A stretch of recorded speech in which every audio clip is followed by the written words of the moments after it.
దేవుని పరిశుద్ధమైన నామానికి మహిమ కలుగును గాక. కూడి వచ్చిన బిడ్డలందరికీ శుభములు, ఆశీర్వాదాలు దేవుడు దయచేయును గాక. ఆమేన్. చూడండి ప్రియమైన దేవునిలారా, ఒక వ్యక్తిని కనుక మనం చూస్తే ఈ బాబు ఫలానా వాళ్ళ కొడుకు అని వాళ్ళు ఏం చేస్తారంటే, ఫలానా వాళ్ళ కుమార్తె, ఫలానా వాళ్ళ కుమారుడు, ఫలానా వాళ్ళు వీళ్ళు అని చెప్తా అంటారు ప్రేమ. కానీ దేవునికి కూడా తనకు కూడా పేరు పెట్టబడిన ప్రజలు ఉంటారు. పేరు పెట్టబడిన ప్రజలు ఉంటారు.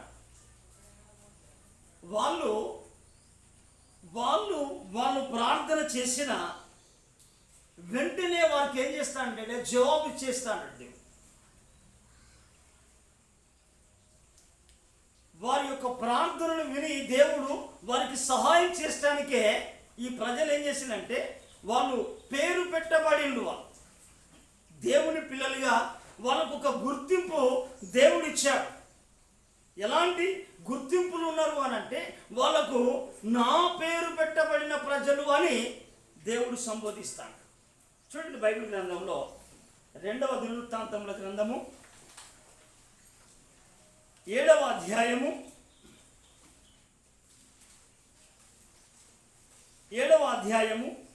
14వ వచనాన్ని మనం చదువుకుందాం. నా పేరు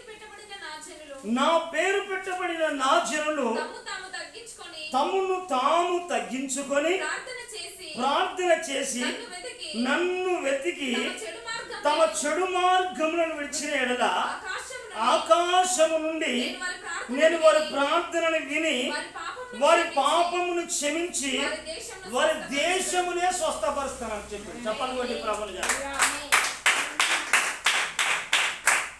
చూడండి దేవుని ద్వారా ఇక్కడ ఏముందంటే, నా పేరు పెట్టబడిన ప్రజలు. పేరు ఎందుకనంటే, దేవుడు బాప్తిసం తీసుకొని తర్వాత ఆత్మతో నింపబడి అన్య భాషలు మాట్లాడి దేవునికి సాక్షిగా నిలిచి దేవుని సావాసములో ముందుకు నడుస్తూ అన్ని ప్రార్థనలు, అన్ని ఆరాధనలో, దేవుని కార్యాల్లో పాలు పంపులు పొందే వాళ్ళే దేవుని ప్రజలు. అయితే ఆ ప్రజల గురించి మాట్లాడుతున్న మాట ఏంటిదంటే, నా పేరు పెట్టబడిన ప్రజలు ఏంటంటే, మొదట తగ్గింపడ, తమను తాము తగ్గించుకోవాలట. ఎందుకనంటే తగ్గింపు అనేది చాలా ప్రాముఖ్యమైనది వారి జీవితంలో. దేవుని ప్రజలు ఎందుకనంటే, దేవుడే తన ప్రియ కుమారుని యేసే శిలువ మరణము నొందునంతగా తగ్గించుకున్నాడు. తర్వాత యేసు ప్రభు తన శిష్యుల యొక్క పాదాలు కడగడానికి కూడా తగ్గించుకొని ఏం చేసినంటే అందరి పాదాలు కడిగాడు. తగ్గింపు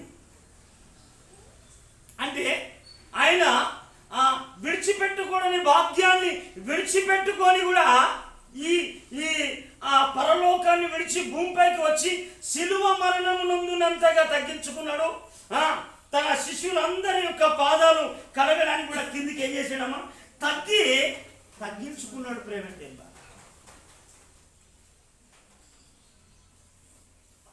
మనం ప్రతి విషయంలో డబ్బు పెరిగినా, ఆస్తి పెరిగినా, అంతస్తు పెరిగినా, ఉద్యోగంలో ప్రమోషన్లు వచ్చినా తర్వాత మనకు ఏది అయినప్పటికీ కూడా మనం ఏం కావాలంటే తగ్గింపు అనేది చాలా ప్రాముఖ్యమైనది.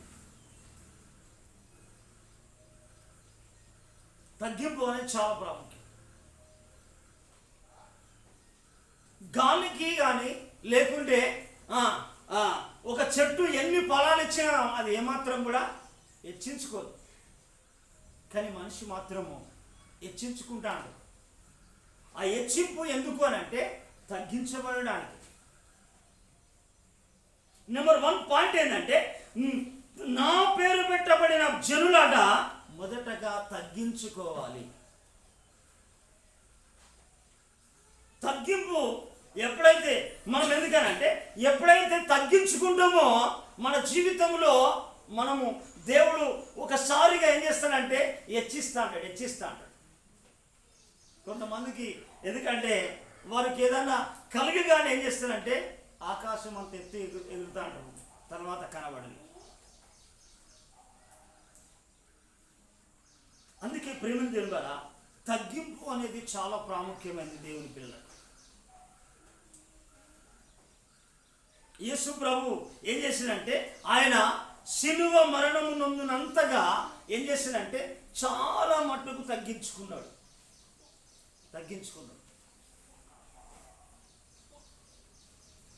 మన జీవితంలో కూడా మనం ఏం కావాలంటే దేవుని పిల్లమైన విషయంలో ప్రతి విషయంలో కూడా తగ్గించుకున్నప్పుడే దేవుడు ఏం చేస్తాడంటే తగిన సమయంలో నిన్ను హెచ్చిస్తాడు. హల్లెలూయా. ఎందుకనంటే మనము ఎంత కాలమైతే ఎంతవరకు తగ్గించుకుంటామో సమ్ టైం వస్తుంది దేవుడు హెచ్చిస్తాడు. ఎందుకంటే కొంతమంది చాలా మంది ఏం చేస్తారంటే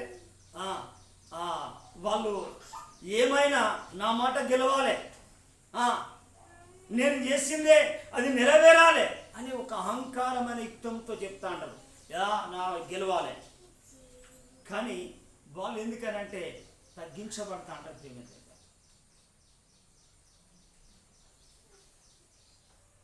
అందుకే మనము చాలా జాగ్రత్తగా మనం కనుక చూస్తే ఇక్కడ ఈ నా పేరు పెట్ట ప్రజలాట తమను తాము తగ్గించుకుంటే, తగ్గింపు అనేది చాలా ప్రాముఖ్యమైనది. మాటల్లో కానీ, ప్రవర్తనలో కానీ, క్రియల్లో కానీ ఏం కావాలంటే అన్ని విషయంలో తగ్గించుకోవాలి. మనకంటే పెద్దవాళ్ళు వచ్చినప్పుడు వెంటనే కుర్చీ దిగడం, తర్వాత వాళ్ళ మాట గౌరవం ఇవ్వడం, వారికి విధేయత చూపించడం, వారి మాటకు వారి ఆలోచనకు మనము విధేయత కలిగి మనం ఉండడము దేవుని పిల్లలకు అది ఆశీర్వాదం. మోషే ఏం చేస్తాడంటే వాళ్ళ మామగారు వస్తా అంటే ఆయన ఎదుర్కొంటాడు. ఎందుకంటే గౌరవంగా ఏమాత్రం కూడా నేను ఇంత జనాన్ని నడిపిస్తున్నా కదా అని మోషకి ఎలాంటి హెచ్చింపు లేదు. మోషే ఆయన సకల విద్య ప్రావీణ్యతలు కలిగినప్పటికీ కూడా తను ఏం చేయాలంటే తన మామను ఎదుర్కొన్నాడు. ప్రేమ ఎదుర్కొని ఏం చేసాడో చూడండి ఒక మాట. నిర్గమకాండం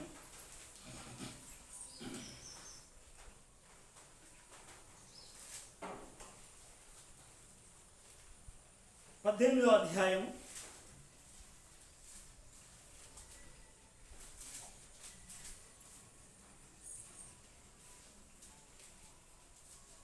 7వ వచనం. మోషే తన మామను ఎదుర్కొనబోయి వందనము చేసి అతన్ని ముద్దు పెట్టుకొనెను. వారు ఒకరి క్షేమం ఒకరు తెలుసుకొని గుడారంలోనికి వచ్చి, నాకేం తక్కువ మా ఆయన వచ్చి నాకు చెప్పాలి బాగుండవానయ్యా అని అడిగాడు. అయితే దేవుని పిల్లలు కూడా మనం ఏం కావాలంటే ఒకరి పట్ల ఒకరికి ఏం కావాలంటే తగ్గింపు కావాలి. భర్త అన్నప్పుడు కూడా కొంచెం చాలా తగ్గిపోవాలి. భార్య తల్లిదండ్రులు చెప్పినప్పుడు ఏం కావాలి, పిల్లలు కూడా వెంటనే లోబేది ఏం కావాలి, వినాలి. కొంతమంది మాటకు మాట మాట్లాడతాడు.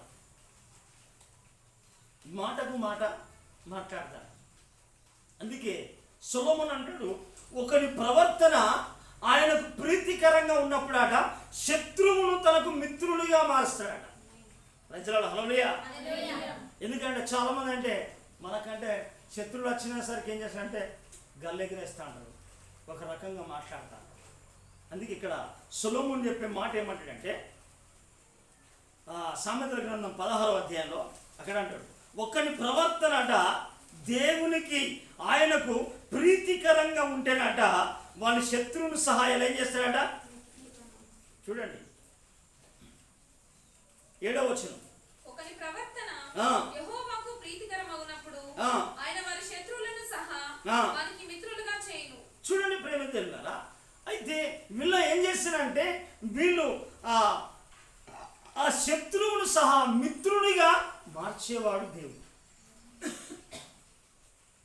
ఏ రోజు పిలాతు ఒకసారి ఏం చేసిందంటే వీళ్ళిద్దరు బద్ధ శత్రువులు వాస్తవంగా. ఎప్పుడైతే యేసు ప్రభు దగ్గరికి వచ్చేసిండో వాళ్ళు ఏం చేసిందంటే వాళ్ళిద్దరు మిత్రులు అయితే. మిత్రులై. అంటే మనం బైబిల్ గ్రంథంలో చూడాలి, అది ఏంటిది అని అంటే ఒక మంచి సుబుద్ధి కలిగిన ఆలోచన అన్నట్టుగా మనం దేవుని యొక్క లేఖన భాగాలను మనం చూడవచ్చు. మనము బైబిల్ గ్రంథంలో కనుక చూస్తే ఈ సామెతల గ్రంథము 19వ అధ్యాయంలో ఒక మంచి మాట ఉంటాట. చూడండి, 19వ అధ్యాయం 11వ వచనం. చూడండి, ఆ మంచి బుద్ధి ఏం చేస్తారంటే వారికి శాంతి సమాధానాలను కలగజేస్తా అంటారు. వాళ్ళు ఎప్పుడు కూడా హెచ్చింపబడవు. అయితే ఒకని సుబుద్ధి వానికి దీర్ఘశాంతం ఇచ్చును. చూడండి, వాళ్ళు క్షమిస్తా అంటారు. నా ఎంత తప్పు చేయదు కంటే వాళ్ళు క్షమాగుణం కలిగిన వాళ్ళు. తగ్గింపులో ఏముంటుందంటే క్షమించే గుణం ఉన్నది, క్షమించే గుణం. ఈ సొలొమోనులో అలాంటి గుణం కలిగి ఉన్నది. అందుకే తప్పులు క్షమించుట అట్టి వానికట ఘనత కలుగుతా అంటది. అందుకే ఆ తప్పులు ఎందుకనంటే మీరు ఏమంటాడు, మీ అపరాధములను మీరు క్షమించినలా మీ పరలోకపు తండ్రి మీరు క్షమించేలాగా ఒకరిని ఒకడు క్షమించుకోండి. ఎందుకంటే యేసయ్య రక్తమును కూడా ఏం చేస్తుందంటే క్షమించే గుణం ఉన్నది ఆ రక్తంలో. అయితే యేసయ్య పిల్లల లోపల కూడా ఎప్పుడైతే ఆ క్షమించే గుణమే తగ్గింపు జీవితం. హల్లెలూయా. కాబట్టి ప్రేమ తెలుమారా, మరొక మాట కనుక మనం చూద్దాం. అక్కడ నా పేరు పెట్టబడిన ప్రజలు తమను తాము తగ్గించుకొని ప్రార్థన చేసేవాళ్ళు. హల్లెలూయా. ఎందుకంటే ఈ తగ్గింపు జీవితంలో ఉన్నది ఏంటంటే వాళ్ళు ప్రార్థన చేసేవాళ్ళు. దేవుని పిల్లలు ఎవరయ్యా అంటే ప్రార్థన చేసేవాళ్ళు. లోకంలో ఉన్న వాళ్ళు ప్రార్థన చేయరు. ఎందుకనంటే లోకంలో ఉన్న వాళ్ళు ప్రార్థన చేయరు. ప్రేమ తెలుగు.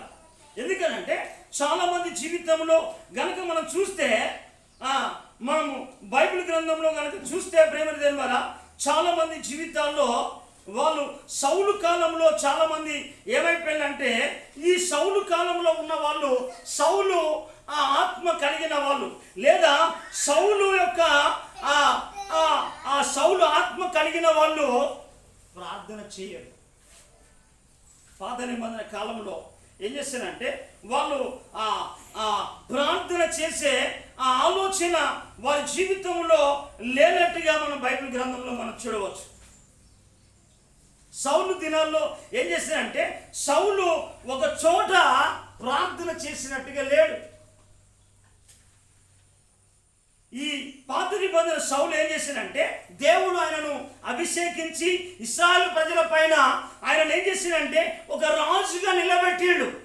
ఆయన రాజ్యాన్ని సదాకాలం ఉంచాలని దేవుడు ఆలోచన కలిగినప్పటికీ కూడా సౌలు ఏం చేసిందంటే ఎక్కడ కూడా బైబిల్ గ్రంథంలో ప్రార్థన చేసినట్టుగా లేదు.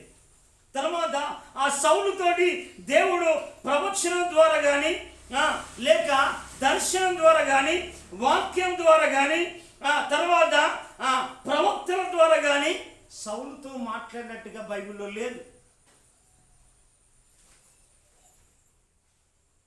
ఈ ప్రార్థన చేయని వాళ్ళు ఎవరంటే ఎవరు అంటే వీళ్ళు సౌలు సంతానం, శరీర సంబంధమైన సంతానం. వీళ్ళు ఎవరంటే ఎదోముల సంతానం. వీళ్ళు ఏమాత్రం కూడా ఏమైనా శరీర కోరికలు నెరవేర్చుకోవడానికే ఆలోట పడతారు కానీ దేవుని ఉద్దేశాన్ని కానీ దేవుని యొక్క ఆలోచనను కానీ దేవుని యొక్క సంకల్పాన్ని కానీ నెరవేర్చడానికి ఇష్టపడరు. నేను చూపెడతా మంచి ఒక మాట చూడండి. బైబిల్ గ్రంథంలో ఆ సౌలు దినాల్లో ఏం చేస్తారంటే వాళ్ళు ప్రార్థన చేయలేనట్టుగా మనం బైబిల్ గ్రంథంలో మనం చూడవచ్చు. ఎందుకనంటే దేవుడు ఏర్పాటు చేసింది అక్కడ ఏమంటాడు, నా పేరు పెట్టబడిన ప్రజలు తమను తాము తగ్గించుకొని ఏమంటాడు ప్రార్థన చేసేవాళ్ళు. ప్రార్థన చేసేవారు. అయితే ఈ సౌలు దినాల్లో ఉన్న వాళ్ళందరూ కూడా ఏం చేసిందంటే ప్రార్థన చేసినట్టుగా మనకు బైబిల్లో ఎక్కడ కూడా కనబడదు. తర్వాత వారి జీవితంలో ప్రార్థన లేనప్పుడు వారికి నెమ్మది ఉండదు, వారికి శాంతి ఉండదు, వారికి సమాధానం ఉండదు, వారికి ఆరోగ్యం ఉండదు, వారికి ఆదరణ దొరకదు. ఎందుకనంటే వాళ్ళు ప్రార్థన చేయరు. కడుపు నిండిందా చాలంది, వారి కడుపే వారికి దేవుడు. వారు ఏదైతే చేస్తారో అదే వారికి దేవుడై కూర్చుంటా ఉంటాడు. కానీ అయితే ఈ సౌలు కూడా ఏమైపోయిందంటే అదే శాశ్వతమైనట్టుగా మనం బైబిల్లో చూడవచ్చు. 2వ సమూయేలు గ్రంథం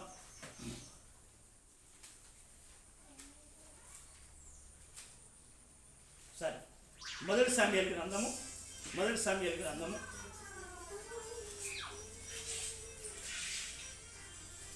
28వ అధ్యాయము నేను కూడా ఉన్నానయ్యా, నన్ను వాడుకో యేసయ్యా,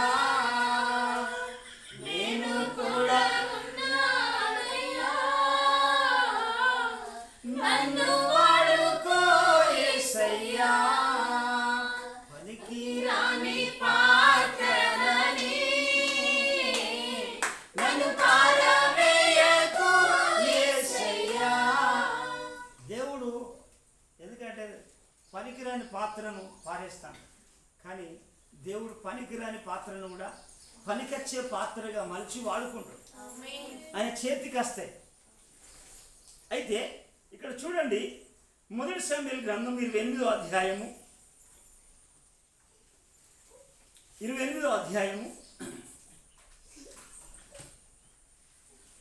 6వ వచనం. యెహోవా యొద్ద విచారణ చేయగా యెహోవా స్వప్నం ద్వారానైనను ఊరిము ద్వారానైనను ప్రవక్తల ద్వారానైనను ఏమీ సెలవీయకుండెను. చూడండి, ఏమి కూడా సెలవిచ్చినట్టుగా లేదు. ఈనాటి జనాంగం కూడా ఏం చేస్తారంటే సౌలు దినాల్లో ఉన్నట్టుగానే ఉన్నారు. దేవుడు వారితోటి పెద్దలక్కడ లేచి మాట్లాడాలనుకుంటాడు. వారి స్వరానికి దేవుడి స్వరము వారికి వినిపించాలనుకుంటా అన్నాడు. దేవుడు దర్శించాలనుకుంటా అన్నాడు. వారి గాయాలు కట్టాలనుకుంటారు, కానీ వీళ్ళు ప్రార్థన చేయరు.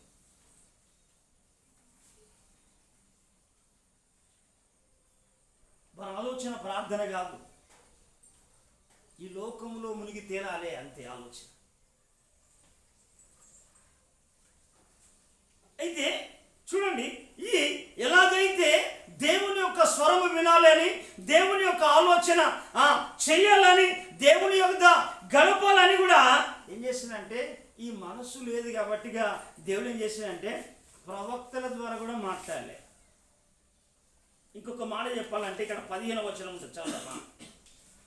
సమూయేలు నన్ను పైకి రమ్మని నీవెందుకు తొందర పెట్టితివని సౌలును అడగగా సౌలు నేను బహుశ్రమలలో ఉన్నాను, బహుశ్రమలలో నేను ఆయనను సమూయేలు యాజకుని పిలుస్తాడు, నేను బహుశ్రమలో ఉన్నాను అని అంటూ ఫిలిష్తీయులు నా మీదికి యుద్ధమునకు రాగా దేవుడు నన్ను ఎడబాసి ప్రవక్తల ద్వారానైనను స్వప్నముల ద్వారానైనను నాకేమి సెలవీయక ఉన్నాడు. చూడండి, దేవుని ప్రజలు అంటేనే ప్రార్థించేవాళ్ళు. తన ప్రజలు ఏం చేయాలంటే మొదట తగ్గింపు కలిగి ఉండాలి. రెండవది వాళ్ళు ఏం చేస్తారంటే ప్రార్థించే వాళ్ళై ఉండాలి.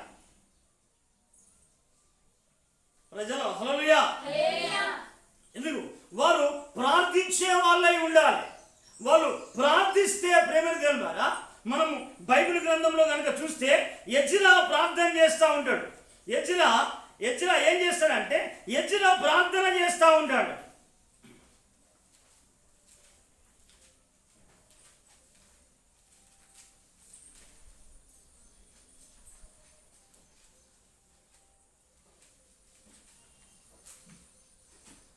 ఎజ్రా ప్రార్థన చేస్తూ ఉంటాడు. చూడండి ప్రేమ ద్వారా ఎజ్రా గ్రంథము 10వ అధ్యాయము 10వ అధ్యాయము మొదటి వచనం చదువుదామా. ఎజ్రా ఏడ్చుచు దేవుని మందిరము ఎదుట సాష్టాంగ పడుచు పాపమును ఒప్పుకొని ప్రార్థన చేసేవాడు. ప్రార్థన చేస్తాడు ఎజ్రా. ఎందుకనంటే ఎజ్రా ఏం చేశాడంటే ఎజ్రా ప్రార్థన చేస్తే ఎందుకనంటే అక్కడ ఉన్న అక్కడ రాజు కానీ అధికారి కానీ ఎందుకనంటే ఎజ్రాకు వెంటనే జవాబు ఇచ్చేవాడు దేవుడు. ఎజ్రా యొక్క మనవిని కాదు అన్నట్టుగా బైబిల్లో లేదు వాస్తవం. ఎజ్రా ఉపవాసముతో ఏం చేసిందంటే ఎజ్రా ప్రార్థన చేసేవాడు. ఆ ఎజ్రాకున్న ఆలోచన ఏంటంటే ఆయన ఉపవాస ప్రార్థన చేసేవాడు.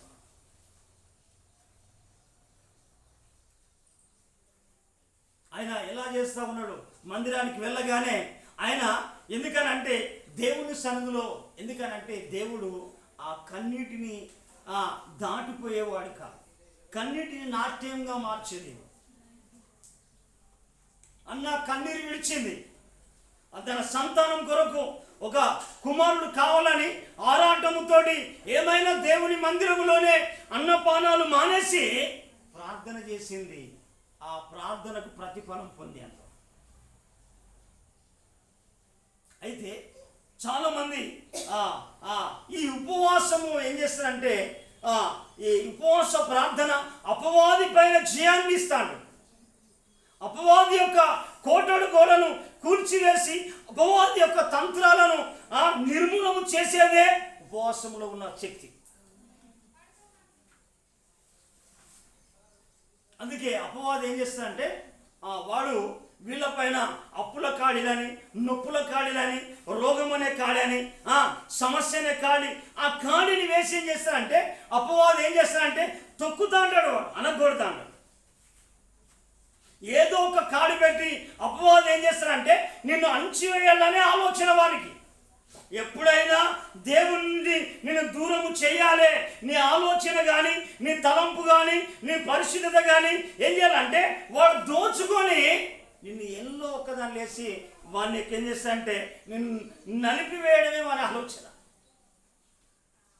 అయితే ఎజ్రా ఏదేనంటే వాని ఆలోచన ఏమాత్రము సాగదు.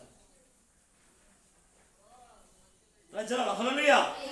ఎందుకంటే వాని ఆలోచన ఏమాత్రము సాగదని చేసేసి ఏం చేసిందంటే ఎజ్రా ప్రార్థన చేసేవాడు. ప్రేమ దేవ ఉపవాసం ఉండి ప్రార్థన చేసి ఏం చేసిందంటే దేవుని దగ్గర నుంచి జవాబు పొందుకునేవాడు ఎజ్రా. చాలా మంది కొంతమంది ఉపవాసం ఉంటారు కానీ దేవుని మందిరంలో ఉండరు.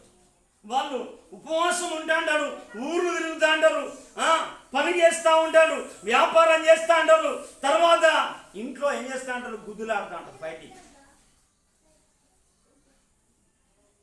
అది దేవుడు ఏర్పాటు చేసుకున్న ఉపవాసం కాదు. అపవాది యొక్క కాడిమాను విరగొట్టడమే ఉపవాసానికి ఉన్న శక్తి, ఉపవాసానికి ఉన్న అభిషేకం. అది ఉపవాసం ద్వారా ఏం చేస్తా అంటే దేవుడు గొప్ప గొప్ప కార్యాలు చేస్తా అంటాడు మన జీవితం.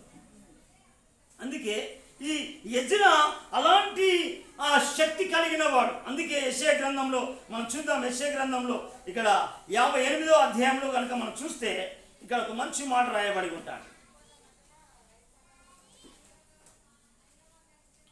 58వ అధ్యాయం 3వ వచనం, మేము ఉపవాసం ఉండగా నువ్వు ఎందుకు చూడవు, మేము ప్రాణము ఆయాసపరచుకొనగా నువ్వు ఎందుకు లక్ష్య పెట్టవు అని అందరూ.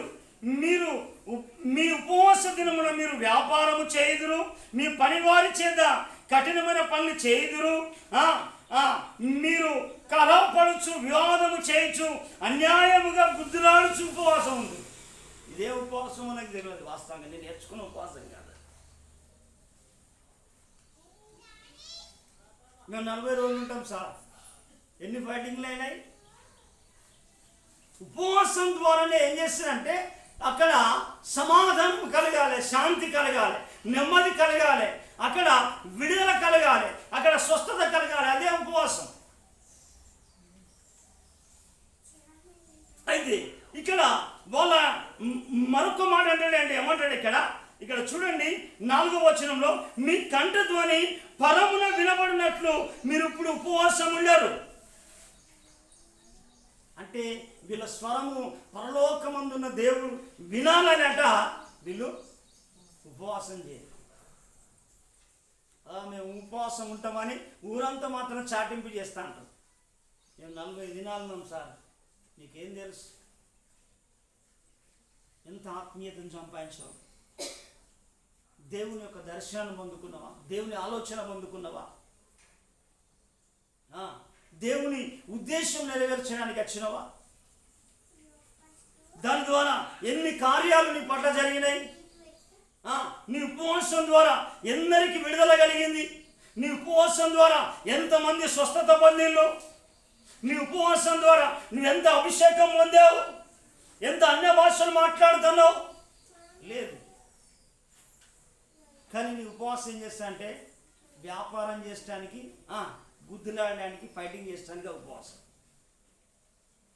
అయితే ప్రియమైన ద్వారా దేవుని యొక్క ఎజ్రా చేసిన ఉపవాసాన్ని మనం చూద్దాం. చూడండి ఇక్కడ 5వ వచనం, అట్టి ఉపవాసము నాకు అనుకూలమా? మనుషుడు తన ప్రాణమును బాధపరుచుకునవలసిన దినం అట్టిదేనా? ఒకడు జమ్ము వలె తల వంచుకొని గోనెపట్ట కట్టుకొని బూడిద పరుచుకొని కూర్చుంటే ఉపవాసమా? అట్టి ఉపవాసము యెహోవాకు మీరు ప్రీతికరమని మీరు అనుకుందురా? నేను చేసిన ఉపవాసం ప్రభు చూసిండు అని వాళ్ళ ఆలోచనలే ఉంటాయి.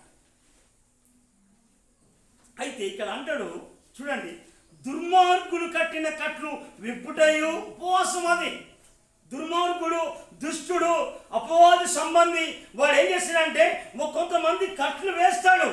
ఆ పాపం కట్లు, రోగం కట్లు, కీడనే కట్లు, లేమి అనే కట్లు, శాపం అనే కట్లు, అపవిత్రమైన కట్లు ఏం చేస్తాడంటే వాడు కడతాడు.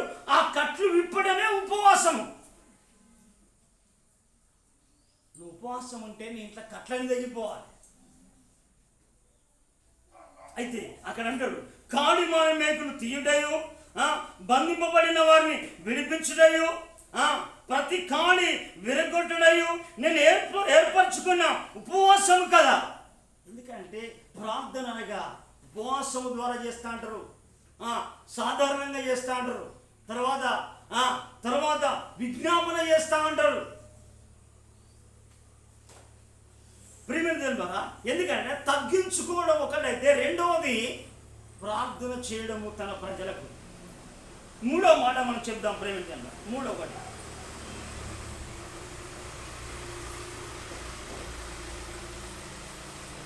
ప్రార్థన చేసి నన్ను వెతికి ఏం కావాలి? వెతకాల ప్రేమ ద్వారా. ఎందుకనంటే దేవుడు వెతికే కాలం ఉన్నది, వెతికని కాలం ఉన్నది. ఎందుకనంటే అంత అయిపోయినాక ఏం చేశానంటే చాలా మంది వెతుకుతా అంటారు. మొన్న వేకోజామున కృప ఎప్పుడు వేకోజామున కురిపించబడతా అంటే అయిపోయిన తర్వాత కృప అడిగితే ఏం ప్రయోజనం? అయితే చాలా మంది యెహోవా ఏమంటాడు? యెషయా ప్రవక్త అంటాడు అక్కడ 55వ అధ్యాయంలో ఏమంటాడు? యెహోవా దొరుకు కాలంలోనే ఏందట ఆయనను వెతకాలి. అంత అయిపోయిన తర్వాత ఏదో తీరా అన్ని పనులు ముగించుకున్నాక తర్వాత ఏం చేస్తా అంటారు? దేవుణ్ణి వెతుకుతా అంటారు, దొరకడు. యెషయా గ్రంథం 55వ అధ్యాయం చదవాలం. చూడండి, యెహోవా మీకు దొరుకు కాలమందు ఆయనను వెతుకుడి, ఆయన సమీపంలో ఉండగా ఆయనను వేడుకొనండి. ఎందుకనంటే వెతికే కాలం, వెతికని కాలం. తీరా అయిపోయిన తర్వాత ఏం చేస్తా అంటే మందిరంకు వెళ్ళి ప్రార్థన చేస్తా అంటారు. అన్నీ అయిపోయిన తర్వాత దేవా మమ్మల్ని ఆశీర్వదించు, కాపాడు, మేము 30 సంవత్సరాల నుంచి మేము నీ బిడ్డలంగా బ్రతుకుతున్నాం. దేవునికి ఏంటంటే సానుభూతి చెప్తా ఉంటాం.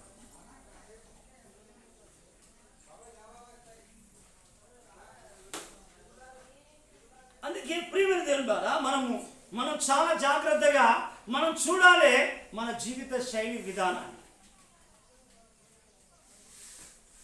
అయితే ఇక్కడ మనం చూస్తే ఆయనను ఎలా వెతకాలి అని వెతికినట్టుగా వెతకాలి, దాచబడిన ధనాన్ని వెతికినట్టుగా వెతకాలి. ఇక్కడ చూడండి, సామెతల గ్రంథము 2వ అధ్యాయము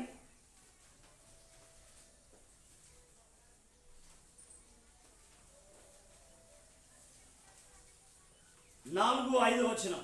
వెండిని వెతికినట్లు దాన్ని వెతికిన ఎడల, దాచబడిన ధనమును వెతికినట్లు దాన్ని వెతికిన ఎడల, యెహోవా యందు భయభక్తులు కలిగి ఉండుట ఎట్టిదో నువ్వు గ్రహించదవు.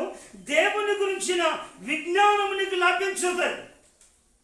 మనకు ఆ జ్ఞానమే రాలే. ఎందుకంటే వర్షం వస్తే ఆగిపోయే భక్తులేనంటావా? ఇక్కడ వెండిని వెతికినట్టుగా వెతకాలట. వెండిని వెతికినట్టు వెతికిన ఎడల, దాచబడిన ధనమును వెతికినట్లు దాన్ని వెతికిన ఎడల, యెహోవా యందు భయభక్తులు కలిగి ఉండ ఎట్టిదో నీవు గ్రహించదవు. దేవుని గురించిన ఆ విజ్ఞానం నీకు లభించును. యెహోవాయే జ్ఞానం ఇచ్చేవాడు. ఆయన తెలివియు వివేచనయు ఆయన నోటి నుండి వచ్చును. దాచబడిన ధనాన్ని దొరకకపోతే వెతికిందే వెతుకుతాండం ప్రభు అని. ఎందుకనంటే అలాగున్న వెతుకుతేనే దేవుడు దొరుకుతాడు. ఏదో బ్యాప్టిజం తీసుకున్నా, పెద్ద సంఘంలో ఉన్నా, నాకు బైబిల్ అంత చరిత్ర తెలుసు అని విర్రవీగితే కుదరదు, దేవుడు దొరకడు. ప్రజలు హల్లెలూయా. అందుకే ఇక్కడ దావీదు అంటాడు, కీర్తన భాగంలో 105వ కీర్తనలో మంచి మాట మాట్లాడతాడు. దావీదు మాట్లాడుతూ ఉంటాడు. ఎందుకనంటే 5వ కీర్తనలో ఏమంటాడంటే 4వ వచనంలో, యెహోవాను వెతుకుడి, ఆయన బలమును వెతుకుడి, ఆయన సన్నిధిని వెతుకుడి, నిత్యము వెతుకుడి. కానీ ధనాన్ని మనం వెతుకుతాం, కానీ దేవుని వెతుకుతామా? ఒక ఆమె ఎతుకుతే నా ప్రియుడు కనబడట్లేదు అంటాడు. ప్రజల హల్లెలూయా. ఎందుకని అంటే ఏంటంట అది కనబడట్లేదు తన ప్రియుడు. ఎందుకు అని అంటే మనం కనుక చూస్తే ప్రేమ ద్వారా వాళ్ళు వెతకవలసిన సమయంలో వాళ్ళు ఏం చేయాలి? ఆమె ఏం చేయాలి? వెతకలే. ఒక ఆమె ఏం చేసిందంటే ఆమె చీకట్లో పోగొట్టుకున్నది, వెలుగులో వెతుకుతా ఉన్నది. అయితే మనం కనుక చూస్తే ఈ ఆమె కనుక చూస్తే ప్రేమ ద్వారా ఆమె పరిస్థితి ఎలా ఉన్నదంటే ఆమె వెతుకుతా ఉన్నది, కానీ ఏమైపోతుంది? దొరకట్లేదు. అందుకే మానవ జీవితంలో చాలామంది జీవితాల్లో ఎలా ఉన్నదంటే వారికి దేవుడు దొరకట్లేదు ప్రేమ ద్వారా. అందుకే దాచబడిన ధనాన్ని వెతికినట్టుగా ఆయన సన్నిధిని వెతకాలి, ఆయన బలాన్ని వెతకాలి, నిత్యము ఆయనను వెతికే వారముగా మనం ఉండాలి. ప్రజలలో హల్లెలూయా, హల్లెలూయా. అలాగే మనం కనుక చూస్తే ప్రేమ ద్వారా మరొక మాట కనుక మనం కనుక గమనిస్తే, మరొక మాట ఏంటిది? మనం బైబిల్ గ్రంథంలో మనం చూడవచ్చు.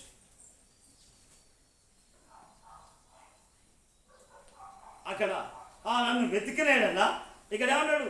చెడు మార్గములను విడిచిన ఎడల. ప్రజల హల్లెలూయా. ఏంటిదా? చెడు మార్గములను. ఎందుకనంటే చెడు ఏం చేస్తుందంటే అంత చాలా మంచిగా ఉండవచ్చు, చిన్నదే కొంచెం చెడు ఏం చేస్తా అంటే ఆ మంచిని అంతా చెరిపి వేస్తాడు. ఎందుకనంటే మార్గాన్ని మార్చుకోరు, మనసు మార్చుకోరు, బుద్ధి మార్చుకోరు, ఆలోచన మార్చుకోక ఏం చేస్తా అంటే ఆ చెడు ఏం చేస్తా అంటే వారిని పతనము చేసేదాకా వారికి తీపికరంగానే ఉంటాడు వారి జీవితం. వాళ్ళు ఏం చేస్తారంటే వారికేట వాళ్ళు భ్రమలో పడతా ఉంటారు. బైబిల్ చెప్పే సత్యాన్ని చూడండి, కీర్తన భాగంలో రాయబడి ఉంటాడు.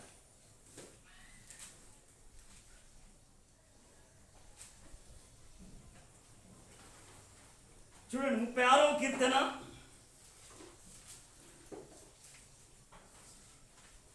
1-2 వచనాలు.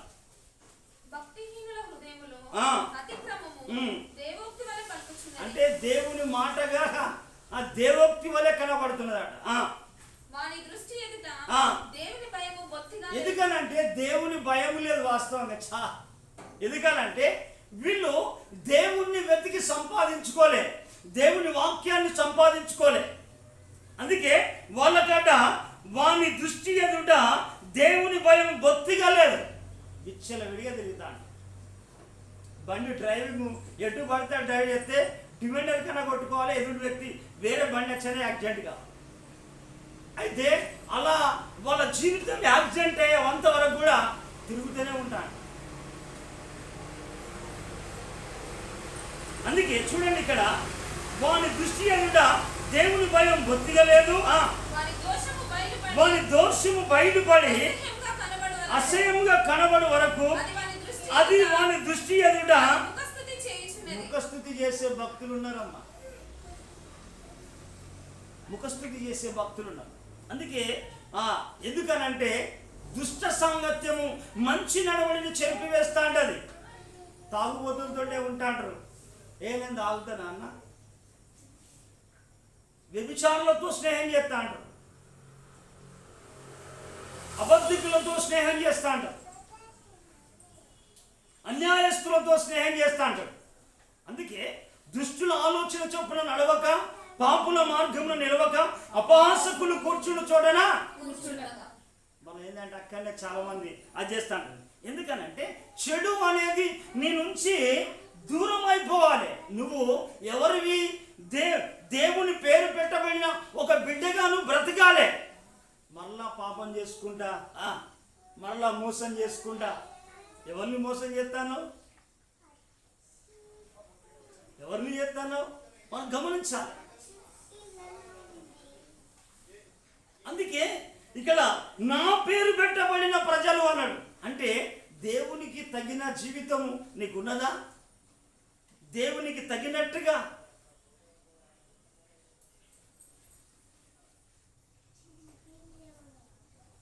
మనం బైబిల్ గ్రంథంలో మరొక చోట చూస్తే ప్రేమదేం ద్వారా మనము చాలా జాగ్రత్తగా ఎలాంటి జీవితము మనం జీవిస్తున్నాము అనేది మనం గమనించాలి. చాలామంది జీవితాల్లో ఎందుకనంటే చూడండి, మీకా గ్రంథము 6వ అధ్యాయము చూడాలి. 6వ అధ్యాయము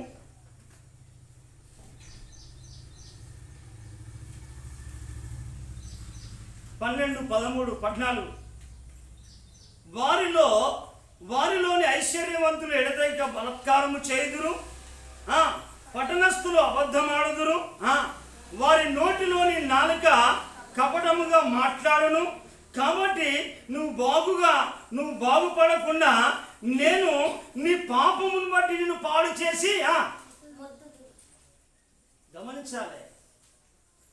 ఏ కోణంలో ప్రభు ఎఫెక్ట్ ఇస్తాడో చెప్పలేదు. చాలా జాగ్రత్త.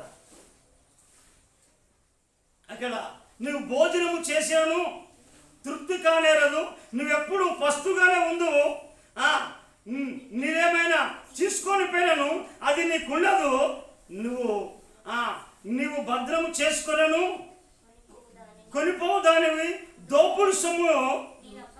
చూడండి, అలాంటి పరిస్థితులు ఎదురుపడతాయి. ఎందుకనంటే చెడు ఎప్పుడైతే మనము మన జీవితంలో చెడు ఆలోచన కానీ, చెడు తలంపులు కానీ, చెడు స్వభావం కానీ, చెడు మాటలు కానీ, చెడు యొక్క ఏది వచ్చినా నష్టం. ఎందుకనంటే దేవుడు అంటాడు, మీరు దేవుని ఆలయమై ఉన్నారని ఎరగరా? అక్కడ అంటాడు, ఎవడైనాను దేవుని ఆలయం పాడు చేసిన నేను వాణ్ణి పాడి. ఈ ఆలయం కాదు, నీ హృదయమే దేవుని యొక్క ఆలయం. మీరు మీ సొత్తు కారు. ఎందుకనంటే మీరు మీ దేహము దేవుని ఆలయమై ఉన్నది. అయితే మనం చూడాలి. ఎందుకనంటే ఏ చెడు అయితే ఏం కావాలంటే ఆ చెడు మార్గాలను విడిస్తే, ఎందుకంటే ఆకాశం మూసివేసిన తర్వాత నీకు ఏదో అన్ని అవకాశాలన్నీ డ్రాప్ చేసినా నీ చెడును విడిచిపెట్టలే అంటే అది నీ పతనానికే కారణం.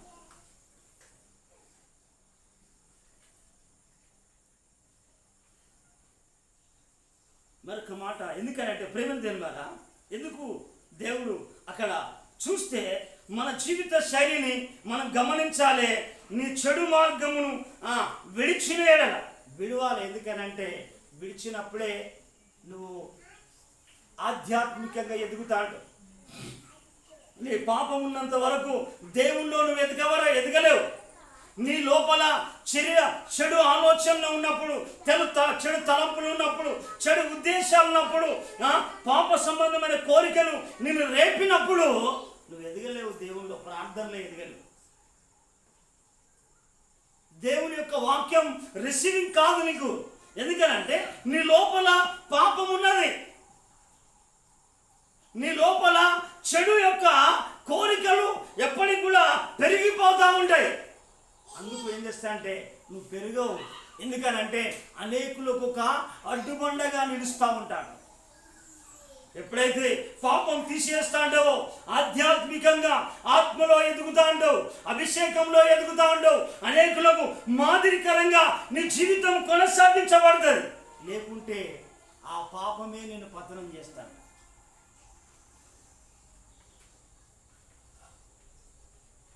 అందుకే ఏమనంటే తమ చెడు మార్గములను విడిచిన ఎడల ఆకాశము నుండి వారి ప్రార్థనలు విని వారి పాపములను క్షమించి వారి దేశాన్నే స్వస్థపరుస్తాను. చెడు విడవకుండా నీకు ఎక్కడ క్షమాపణ దొరుకుతుందమ్మా? చెడు విడవకుండా నువ్వు ఎలా ప్రార్థన చేయగలుగుతావు? చెడు చేసుకుండా ఎలా దేవుని సన్నిధిలో గడపగలుగుతావు? బైబిల్ చెప్తా ఉన్నది, డాంబికులు నా సన్నిధిలో నిలవలేరు, అబద్ధికులకు నా సన్నిధిలో చోటు లేదు, అబద్ధములు ఆడువారు నాకు హేయులు. అంటే చూడండి ప్రేమిద్దారా, ఈ దేవుడు వారి ప్రార్థన విని వారి పాపము క్షమించాడా, వారి దేశాన్నే క్షమిస్తానంట. అంటే మన బైబిల్లో చూడాలి. మనము బైబిల్లో ఒక వ్యక్తి ఉన్నాడు. ఎందుకనంటే దావీదు ఒక్కసారే పాపం చేసాడు, ఆ పాపాన్ని ఒప్పుకొని విడిచిపెట్టిండు. అయితే దావీదు ఆ పాపమును మరలా ఏం చేయాలంటే చేయలేదు ప్రేమించారు. అయితే దావీదు జీవితాన్ని కనుక మనం చూస్తే దావీదు ఏమంటాడో మనం చూడవచ్చు. చూడండి, 2వ సమూయేలు గ్రంథము 24వ అధ్యాయము 24వ అధ్యాయము చూడండి ప్రేమించారు 16వ వచనం చూడండి. అయితే దూత యెరూషలేము పైన హస్తము చాపి నాశనము చేయబడినప్పుడు యెహోవా ఆ కీడుని గురించి సంతాపం నొంది, అయితే అంతే చాలు, నీ చెయ్యి తీయమని జల్లను నాశనము చెయ్యి దూతకు ఆజ్ఞాపించను. యెహోవా దూత యెబూసీయుడైన ఔరాల యొక్క కళ్ళెము దగ్గరికి రాగా దావీదు జల్లను నాశనము చేసిన దూతను కనుగొని యెహోవాకు ఇలాగున ప్రార్థన చేశాను. ఎలాగున చేశాడు? ఎలాగ చేశాడు?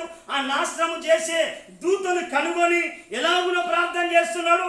నీకు వచ్చే నాశనాన్ని, ఇలా నీకు వచ్చే కష్టాన్ని బట్టి, ఈ వచ్చే బాధలను బట్టి నువ్వు ఎలాగూ ప్రార్థన చేస్తా ఉన్నావు, ఎలాగూ ఉపవాసం చేస్తా ఉన్నావు, ఎలాగో దేవుని వెతుకుతా ఉన్నావు. నన్ను గమనించాలి.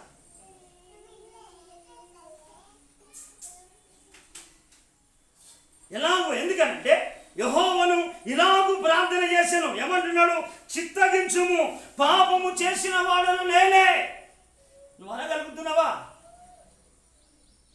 చేసే పాపం చేస్తా ఉంటావు, పిల్లిగాడ ముందు చూసుకున్నాడుగా చేస్తే ఎక్కడికి వస్తా ఉంటుంది? అక్కడ అంటాడు, పాపము చేసిన వాడు నేనే, దుర్మార్గంగా ప్రవర్తించిన వాడు నేనే, ఈ గొర్రెల వంటి వీర్యం చేసి నన్ను నా తండ్రి ఇంటి వారిని శిక్షించమని దావీదు అడుగుతావు. పాపం చేసింది దేవా నేనయ్యా. ఈ గొర్రెల వంటి ప్రజలు ఏం చేసిండు? నేను చేసిన పాపానికి శిక్ష వీళ్ళు అనుభవించేది. ఆ దుర్మార్గుని నేను, ఆ పాపము చేసింది నేను, ఆ ద్రోహము చేసింది నేను అని ఏం చేసిందంటే ఆ దుర్మార్గుడు నేనే, ఆ దుర్మార్గంగా ప్రవర్తించింది నేనే. ఈ గొర్రెల వంటి